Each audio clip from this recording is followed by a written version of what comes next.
Баршаларыңызға сәлем достар. Бүгін сіздерге ағзамызға пайдалы салат түрін ұсынбақшымын. Ол бізде жеміс-жидектерден жасалынған салат.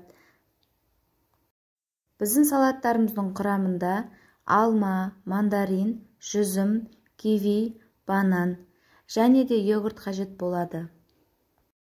Ең алдымен осы жеміс-жидектерімізді жақсылап жуамыз. Содан соң әрқайсысын өзіміздің қалауымызша тураймыз. Мен 4 бұрыштап турадым. Жеміс-жидектер және көкөністердің дәрумендері өте көп. Дәрумендердің біздің ағзамызға өте қажет.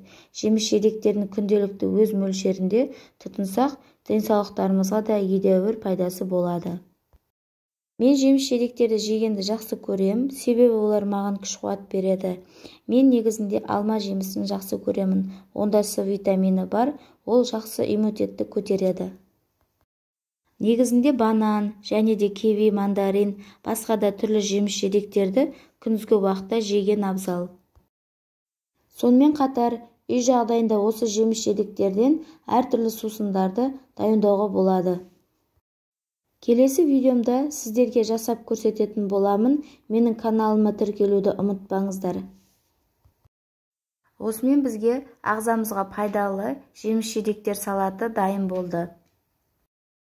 Сіздер де жасап көріңіздер, көктем мезгілінде нағыз ағзамызға пайдалы дәруменді салат түрі.